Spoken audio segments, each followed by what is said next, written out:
bonjour. La vidéo d'aujourd'hui, elle est dédiée à la diffusion de témoignages audio de différentes personnes ciblées par le harcèlement électromagnétique, le syndrome de la Havane, gang stalking, harcèlement en réseau. Alors, je mentionne ces quatre termes parce que si le harcèlement électromagnétique, c'est-à-dire les attaques par ondes à distance, n'est pas reconnu par la communauté internationale, le syndrome de la Havane, lui, il est médiatisé, il est reconnu. Hein. C'est un événement qui a existé, d'attaque à micro-ondes sur des diplomates américains, personnel diplomatique américain à Cuba. Voilà, ça a été une affaire assez retentissante. C'est passé par toutes sortes d'hypothèses farfelues, par aussi des conclusions d'experts scientifiques corrompus, qui avaient décidé de parler au moment de l'affaire d'hystérie collective ou d'attaque ou comment dire de frottement d'ailes de grillons qui provoquaient des basses fréquences, plutôt que d'admettre que des individus étaient attaqués à distance par micro-ondes. Malgré tout, voilà, le terme a été lâché, le terme qui fâche. Au début, ça a été attaque acoustique et ensuite attaque à micro-ondes. Voilà. Et le terme médiatique a suivi le syndrome de la Havane, le mystérieux syndrome de la Havane. En fait, on a juste admis que des attaques à micro-ondes pouvaient s'exercer à distance, donc sur des individus. Mais admettre ça, c'est embêtant pour certaines entreprises, on va dire, certaines organisations, parce que c'est admettre que des attaques à micro-ondes, ça peut aussi s'exercer dans le civil. Si ça s'exerce sur un personnel diplomatique, ça peut aussi... le personnel diplomatique, c'est des êtres humains, hein, donc ça peut aussi s'exercer sur n'importe quel kidam. Et nous, personnes ciblées par les attaques à distance, on n'a pas attendu, en l'occurrence, que l'affaire du syndrome de la Havane soit dévoilée pour être attaquée, hein, derrière nos murs. Voilà, en toute omerta, hein, parce que nous, pour le coup, on n'a pas la voix qui porte, hein, ou on n'est pas assez influent pour que notre souffrance soit reconnue par la communauté internationale. C'est bien dommage. Donc,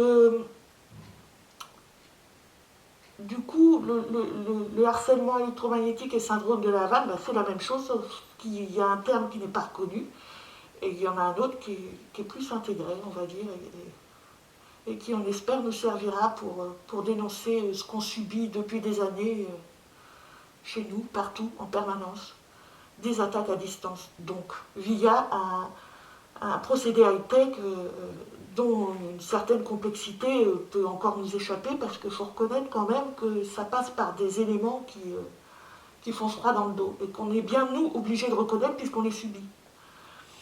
Le gang stalking, parce que comme si ça ne suffisait pas, les attaques à distance, il faut aussi qu'on nous traque en permanence, il faut aussi qu'on s'amuse avec nous, il faut aussi qu'on nous nargue, il faut aussi qu'on nous accule dans nos retranchements, hein, qu'on s'amuse avec nous, en nous traquant en permanence, en faisant des singeries partout où on va, provoquant des situations d'empêchement, harcèlement en réseau, parce qu'il y a beaucoup de monde derrière tout ça. Il y a beaucoup de procédés d'intimidation aussi, voilà. D'hostilité sonore. Aux hostilités invisibles et inaudibles, comme les attaques à micro-ondes, s'ajoutent des hostilités sonores qui vont s'exercer à des moments T, c'est-à-dire qu'il va y avoir une synchronicité entre ce qu'on fait nous et les attaques qui vont advenir après. Et ça va très loin, hein, dans le procédé de synchronicité pour nous mener à la folie, hein, disons-le clairement. En tout cas, c'est une des cases à laquelle on nous destine. Ça va très loin. Voilà. Chaque geste de notre part ou chaque action peut être ponctuée d'une hostilité, et c'est au millimètre. Voilà.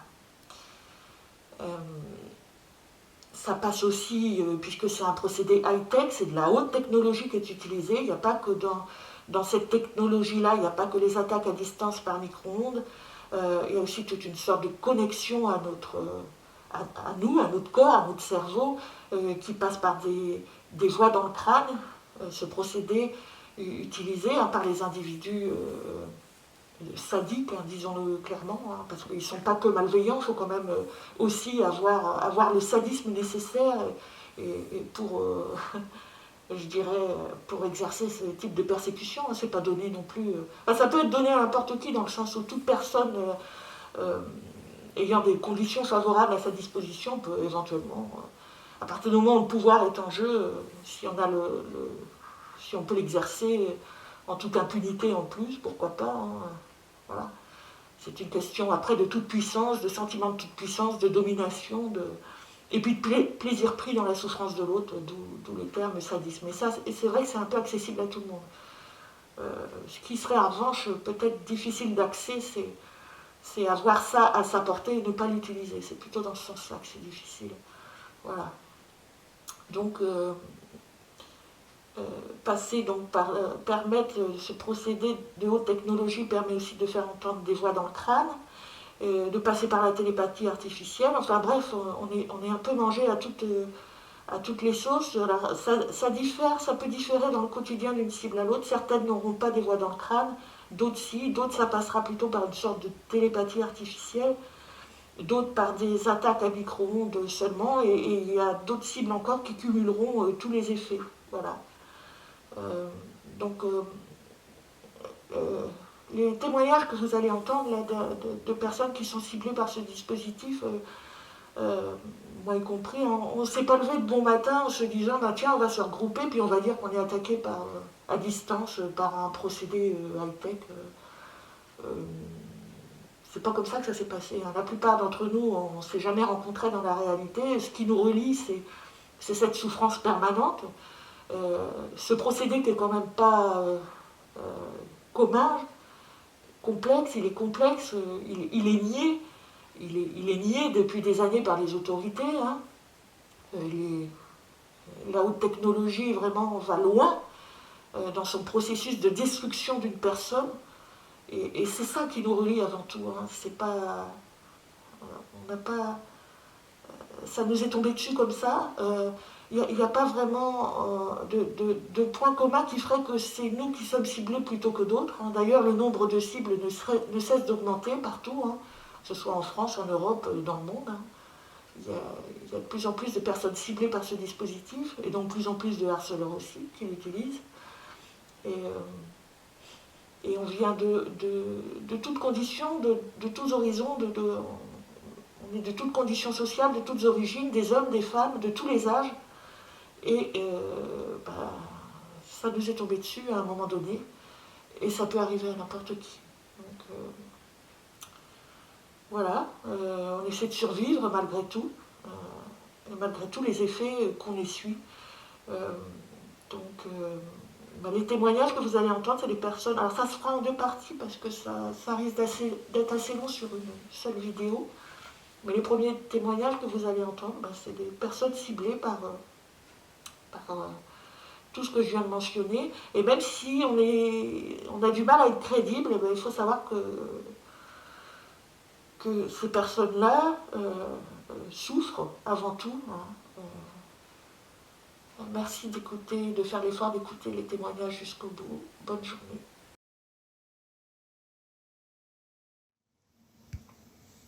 Bonjour, je m'appelle Valérie. Je voudrais raconter mon histoire, mon témoignage, car je pense qu'il est essentiel à la compréhension pour le harcèlement électromagnétique. Donc en 2009, j'ai acheté dans le sud de la France, dans le Haut-Var exactement, un appartement au 2e étage d'un immeuble. Je pensais trouver une quiétude et une liberté. Dès mon entrée, j'ai ressenti des brûlures et des douleurs violentes dans tout le corps, avec et surtout des maux de tête qui m'ont poussé en août 2009 à faire une IRM. Dans cet appartement, dans cet immeuble, il y avait 3 appartements. J'étais la seule en entrant. Ensuite, les copropriétaires du 3e étage sont arrivés. Là, j'ai commencé vraiment à souffrir physiquement, ressentant de très fortes douleurs physiques, des décharges électriques dans tout le corps, ce qui m'a amené en 2011 à consulter un médecin antidouleur et ce dernier a diagnostiqué une fibromyalgie. À partir de ce moment-là aussi, j'ai commencé à ne plus pouvoir vraiment faire les choses comme il faut au travail. En début 2012, ma santé a commencé vraiment à décliner, surtout physiquement et mentalement. J'ai premièrement, à cause de tapage nocturne récurrent. Il y avait aussi beaucoup de conflits qui étaient liés à la copropriété, qui étaient inutiles, mais bon, notamment que ça a commencé pour la restauration de la toiture commune de l'immeuble. Un parent, une personne proche de moi a essayé de faire entendre raison la personne pour qu'on puisse avancer parce que c'était ridicule, hein, je veux dire, il n'y avait pas grand chose, c'était juste pour gueuler qu'il a fait ça, de toute façon l'autre, il avait qu'à prendre ses décisions comme il faut, hein. Donc, après ça, après cet événement malheureusement tragique pour moi parce qu'il a été tragique, j'ai eu le droit à des réunions de copropriété où on peut pas dire que c'était vraiment. D'abord une semaine après cet événement tragique, il a fait une réunion extraordinaire pour bien en fait pour me détruire quoi, en disant que j'étais incapable de gérer la copropriété, que je n'avais jamais rien fait. Pourtant, c'est moi qui faisais tout la plupart du temps, hein. Il y a un harcèlement verbal et moral qui a commencé à arriver, de façon assez sournoise quelque part. Dès que je faisais quelque chose en copropriété, jamais il ne voulait participer, comme si je demandais la lune, hein, alors que ce n'était pas, finalement, ce n'était pas non plus, comment dire, c'était pas important pour moi, c'était pour la copropriété, quoi. L'année 2013 a été très douloureuse, fin 2012, début 2013, j'ai perdu 16 kilos et j'avais une tension à 8,5, donc j'ai dû me mettre en arrêt maladie très souvent pendant cette période depuis 2013 exactement. L'harcèlement électromagnétique me réveillait à plusieurs reprises la nuit, vivant des insomnies à répétition, toujours à heures régulières, ça je tiens à le préciser. Parmi les symptômes, alors la nuit était très profondément douloureuse parce que d'abord j'avais des transpirations excessives avec des draps trempés, des maux de tête terribles que franchement je ne pouvais même pas arrêter avec un médicament, des vertiges hyper violents avec l'impression de tomber en avant, notamment quand je me levais ou quand j'étais dans mon lit, j'avais l'impression que alors je pense que c'était de la tension artérielle, mais j'ai pas fait attention à ce moment-là, des nausées, des régurgitations permanentes, je tiens à dire permanentes. C'était constamment, je ne pouvais plus manger, plus me nourrir, c'était insoutenable, des tachycardies quasi permanentes, et depuis ce temps-là, c'est toujours, jusqu'à 240 pulsations une nuit, des acouphènes, alors que mes tests chez l'oreille prouvent que je n'ai aucun acouphène, une vision floue malgré des lunettes vérifiées, des diarrhées excessives toute la journée et toute la nuit, me vidant jour après jour, et puis forcément, à force de perdre toute cette énergie, c'est un épuisement physique et mental. J'ai eu de l'oppression thoracique, des douleurs vives aux ovaires et aux intestins quasi permanentes, douleurs vives au rectum. Voilà, j'ai cru souvent quand j'étais sur place que j'allais crever. Seule, en plus, c'est facile d'attaquer une personne seule qui peut pas. Mes parents, mes proches sont beaucoup plus loin, quoi. Ils sont à 25 minutes de moi, donc c'est un peu dégueulasse, quoi.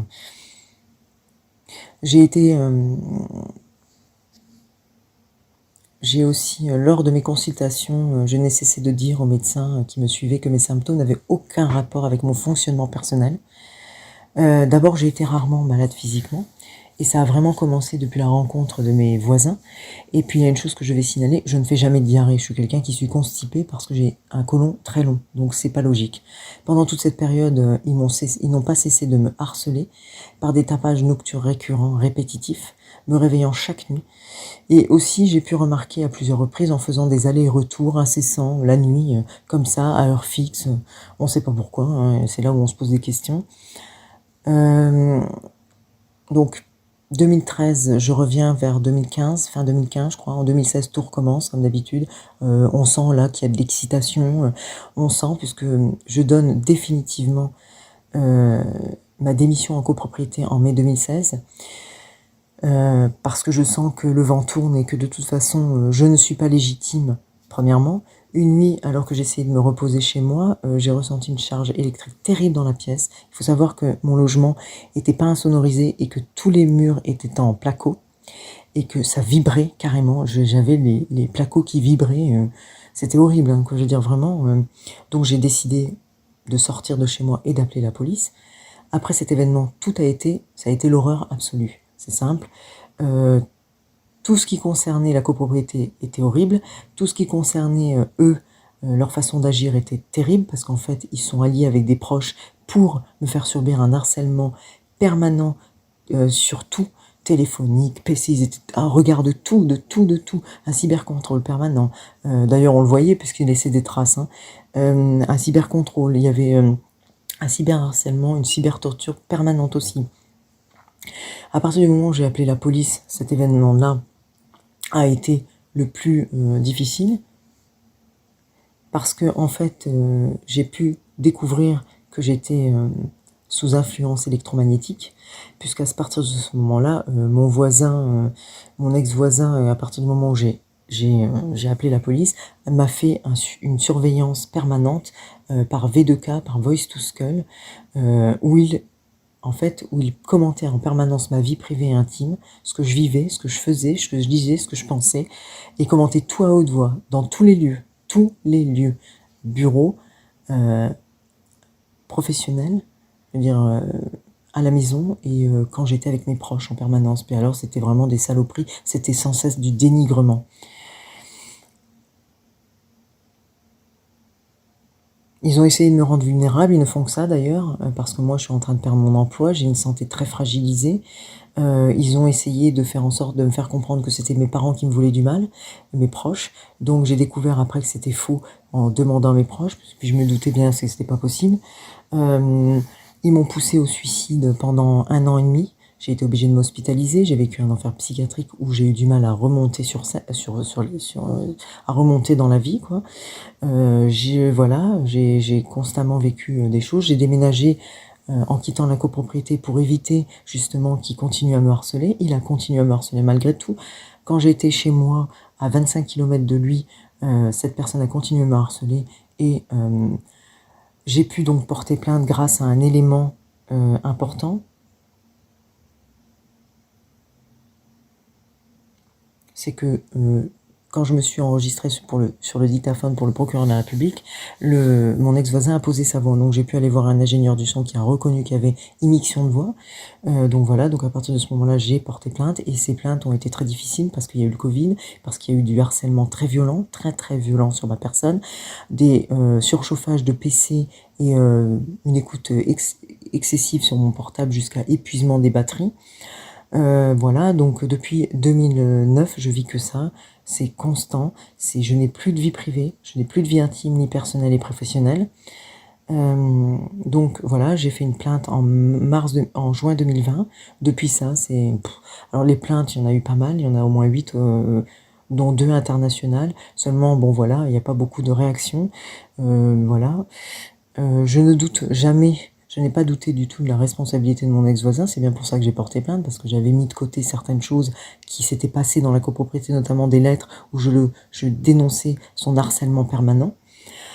Donc voilà. Il faut savoir que la partie la plus répugnante de ma vie, c'est qu'ils sont capables de contrôler et de provoquer des orgasmes et sensations sexuelles dignes d'un viol. En plus, le pire, c'est que la plupart du temps, quand ils font ça, ils sont excités sexuellement, mais en plus, ils jouissent carrément, quoi. Je veux dire, moi, combien de fois c'était elle est mal, elle est mal, elle est mal, mais avec, ils criaient ça, quoi, l'horreur absolue. Donc voilà, tous les étés depuis 13 ans, je ne vis aucun été comme il faut, ni même un hiver. Tous les hivers, je me fais démonter la gueule carrément. Là, ça a commencé, ça a recommencé. Ce sont des attaques cardiaques toutes les nuits, sur tout le corps. Alors c'est toujours, il me réveille toujours quand je suis très très bien endormie. C'est simple, c'est constamment. Quand je me défends, à chaque fois, la vengeance est plus forte. À chaque fois, c'est pareil. Donc c'est horrible. C'est-à-dire qu'ils tapent encore plus fort, ils me mettent à terre. Je suis en train de perdre mon emploi à cause d'eux. Je sais que j'ai hurlé plus d'une fois en disant que je ne pouvais plus continuer à vivre ça. Personne ne m'a aidé. Hein. Je suis restée seule la plupart du temps à faire même mon dossier, ça a été compliqué. Hein. Moi, ce que je souhaite en parlant, je voudrais le raconter un peu plus, je dis les grands détails. Je demande la réclusion criminelle à vie de mes assassins et aussi je veux que la vengeance s'arrête parce que c'est tout le temps, là je vais vous parler et je sais qu'ils vont se venger après, ils vont pas se gêner. Ce sont des actes de barbarie, ils agissent pour moi comme des nazis, ils ne se gênent pas, c'est un véritable calvaire de tous les jours. Voilà, merci de votre écoute.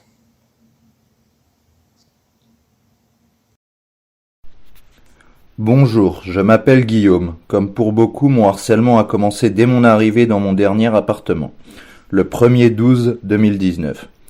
Le harcèlement était déjà présent dans le logement précédent, de manière beaucoup plus subtile, mais la torture électromagnétique était déjà bien présente.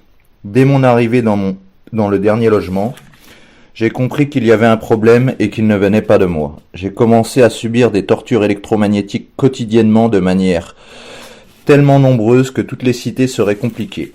Décharges dans le corps répétées, démangeaisons comme si on se faisait tripoter, étouffement, acouphènes, tirs dans les parties génitales, j'en passe et des meilleurs, ou des pires plutôt. Je ne connaissais pas cette criminalité cachée qui est pourtant dénoncée dans de nombreux pays où on en parle plus qu'en France. Plusieurs personnes ont pourtant dénoncé cette criminalité comme le juriste Neil Melzer qui a dénoncé ce type de torture devant les Nations Unies et l'ONU. Aujourd'hui, je survis en caravane, continue à subir des tirs d'ondes électromagnétiques répétés quotidiennement, qui détruisent ma santé jour après jour. La privation de sommeil couplée aux douleurs subies détruit complètement mon système immunitaire. Je tiens à préciser que la torture électromagnétique n'a rien à voir avec l'électrosensibilité. À l'heure de la 5G et de toutes les nouvelles technologies, il est plus que temps que notre détresse soit entendue et reconnue de tous. Merci de nous aider. Mon nom est Philippe. J'habite Pontoise dans le Val d'Oise. Tout d'abord, quelques mots sur le harcèlement en réseau et la torture par armes électromagnétiques et armes à énergie dirigée. C'est une criminalité protégée par des institutions d'État corrompues dont les victimes semblent être de plus en plus nombreuses depuis le 11 septembre 2001. N'importe qui peut en être victime, mais plus particulièrement des lanceurs d'alerte, des activistes, des militants pacifistes, des internautes chercheurs de vérité. Les services de renseignement blacklistent et font cibler des citoyens ordinaires. Leur cerveau est mis sous surveillance neuronale, littéralement piraté et connecté à l'intelligence artificielle qui reconstitue leurs pensées en temps réel. Ils sont ainsi placés sous surveillance non-stop. Ils serviraient de cobayes à distance via les ondes électromagnétiques pour des expérimentations médico-militaires sur différents domaines tels que les neurotechnologies, les nanotechnologies, le neuroarmement, sur le contrôle mental, etc. C'est un mélange de COINTELPRO et de MKUltra à l'américaine, comme l'expliquent quelques lanceurs d'alerte aux États-Unis, dont certains ont travaillé pour des agences de renseignement sur l'armement psychotronique. Je suis victime de cette terreur, il faut bien l'appeler comme ça, psychotronique depuis 2015. 2 de mes voisins ont fait jouer leur relation pour me faire cibler par les services de renseignement français suite à un banal conflit de voisinage et sur la base d'accusations calomnieuses. Ils m'ont fait passer pour un terroriste potentiel radicalisé, ce qui est totalement faux car je ne m'intéresse que très peu à la politique et je ne suis pas musulman. Depuis que je les dénonce sur Internet, ils cherchent à me discréditer et à m'isoler en répandant toutes sortes de ragots calomnieux sur moi et en me faisant passer pour fou. De plus, ce sont eux qui sont à l'origine du conflit de voisinage et qui l'alimentent depuis des années. Ils ont réussi à monter tout le voisinage contre moi à coups de mensonges en tout genre. Je le vois aux réactions des gens du voisinage et aux provocations dont je suis parfois victime. Ces deux voisins seraient payés, rémunérés de manière totalement au black, on peut dire au black, par les services de renseignement ou l'armée pour me harceler, me torturer et m'empoisonner par les ondes électromagnétiques. C'est l'expérimentation humaine qui permet de financer et qui est le but premier de ces opérations.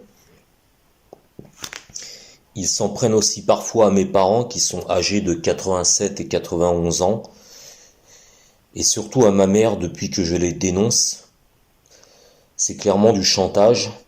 Malheureusement, mes parents n'ont pas conscience d'être victimes de telles attaques qu'ils font passer pour des douleurs naturelles, par exemple.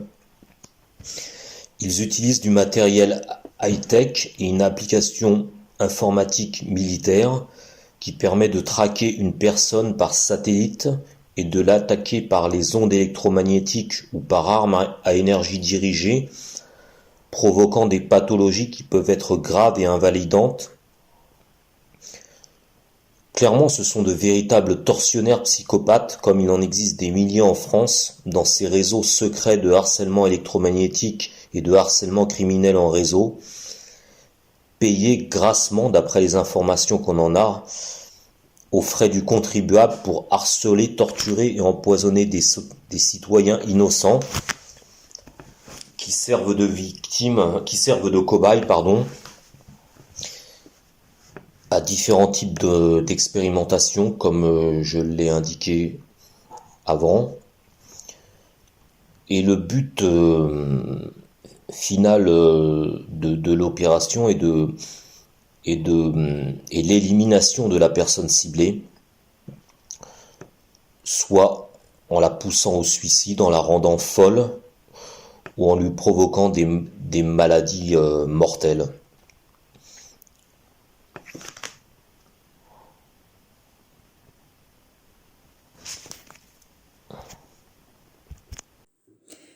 Je m'appelle Marie-Hélène Legrand, j'ai 51 ans et je suis de nationalité française, épouse de militaire et mère de 2 enfants. Je suis sous télépathie artificielle depuis environ 2007, avec une accélération depuis 2019, m'ayant permis de comprendre peu à peu ce dont il s'agit. Harcelée et torturée moralement et physiquement à distance par voie intracrânienne, images implantées visibles les yeux fermés, stimuli sensoriels et tactiles divers allant jusqu'aux décharges électriques, douleurs intenses et viols électromagnétiques répétés, non seulement chez moi, mais également dans tous mes déplacements, même à l'étranger et dans ma voiture. Surveillance et interaction non souhaitée avec mes pensées, mouvements involontaires, publicités et suggestions sur Internet basées sur mes pensées et mes images mentales. Piratage de mon compte Deezer me mettant en contact avec mes agresseurs et me liant avec eux par télépathie avec possibilité de communiquer en chanson. Le tout jour et nuit. Tout le contenu de mon téléphone et de ses objectifs photo-caméra sont piratés en mode Pegasus, ainsi que mes navigations sur Internet. Le tout est utilisé par du personnel de radio française et belge qui s'amuse follement à s'inspirer de tout le contenu volé de manière sarcastique, en ayant parfaitement connaissance de ma situation insupportable d'individu ciblé. S'ajoutent à ces 2 radios 2 pages humoristiques Facebook dont les contributeurs restent anonymes, mais m'ont très bien fait comprendre qu'ils sont liés à tout cela en toute impunité. J'ai été présente à 3 manifestations et je ne comprends pas que l'on cautionne de tels agissements sous prétexte que les victimes n'aient pas de preuves tangibles. Cette omerta me gâche la vie depuis 16 ans et notre vie de famille aurait déjà pu être largement saccagée par ces petits nazis si mon mari et moi-même n'avions pas une solidité morale et mentale à toute épreuve. J'ai demandé récemment au gouvernement français, que je considère pour le moins coupable d'inaction, de prendre rapidement ces responsabilités, afin que ces phénomènes asociaux soient reconnus, stoppés et punis. Sans réponse à ce jour, je dis non à l'omerta et non au silence des médias. Bonjour, je m'appelle Eléa. J'ai emménagé dans l'endroit où je vous envoie ce message en juillet 2014. Dès la première semaine de mon emménagement, le harcèlement a commencé. D'abord par des hostilités sonores, des allées et venues permanentes de véhicules passant sous mes fenêtres, des coups de fil anonymes, des coups sourds venant de la seule mitoyenneté que j'ai avec des voisins du premier étage. Mon harcèlement a sans doute été mis en place dans des logements précédents car j'étais déjà harcelée sans forcément savoir de quoi il en retournait. Dans le logement où je suis depuis 2014, les hostilités sonores ont laissé place à quelque chose de beaucoup plus insidieux au bout de 6 mois. La torture à distance a commencé par l'envoi d'ondes électromagnétiques, provoquant sur mon corps toutes sortes de sursauts pendant la nuit notamment, et me privant de sommeil de manière drastique. Je suis allée à la police, mais ils ne m'ont pas cru. Ma santé s'est délabrée au fil des années, me laissant complètement démunie face à un nombre conséquent d'individus peaufinant la torture high-tech.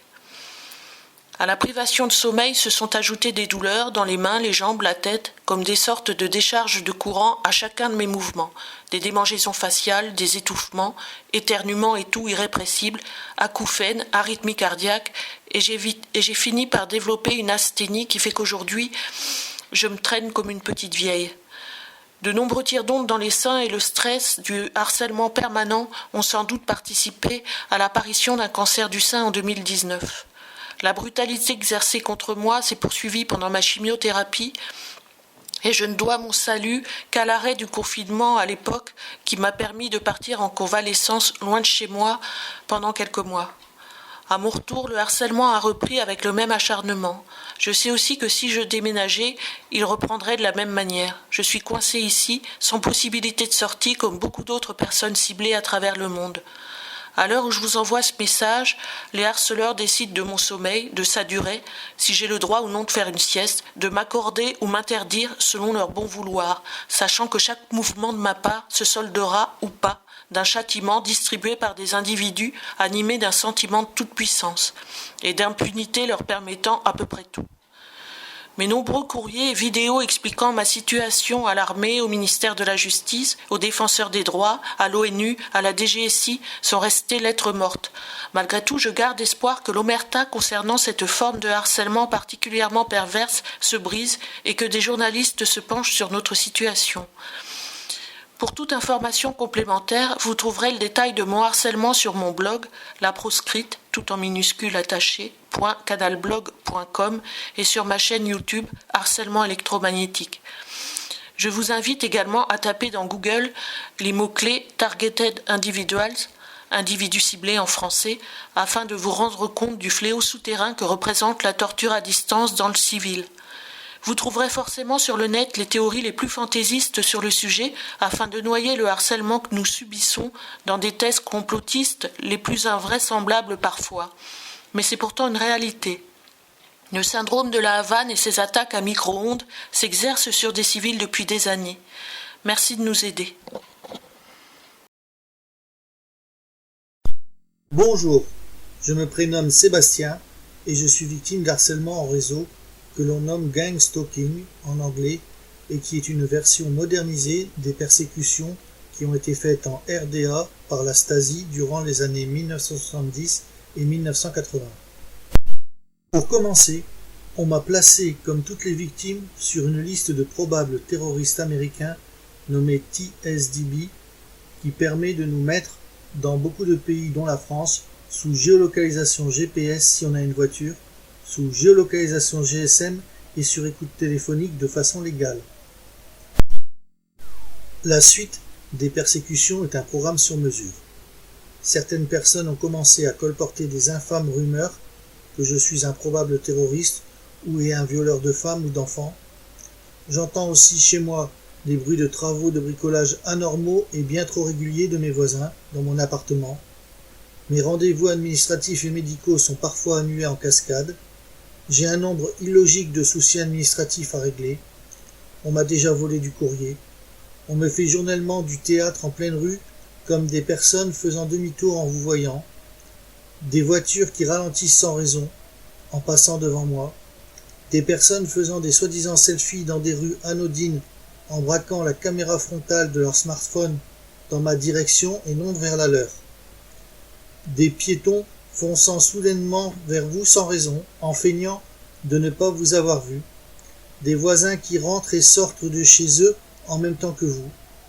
J'ai eu aussi un écran d'ordinateur chez moi rendu hors service et un disque dur externe dans le même état. J'ai eu aussi un meuble pourri qui ne m'appartient pas qui est arrivé sur mon balcon.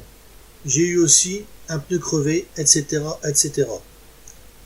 C'est le nombre anormal et régulier de ces événements qui fait que nous avons affaire à des choses qui ne peuvent pas être considérées comme du hasard et de la faute à pas de chance. Le but ultime est de vous pourrir la vie jusqu'à votre mort qui ne sera jamais naturelle.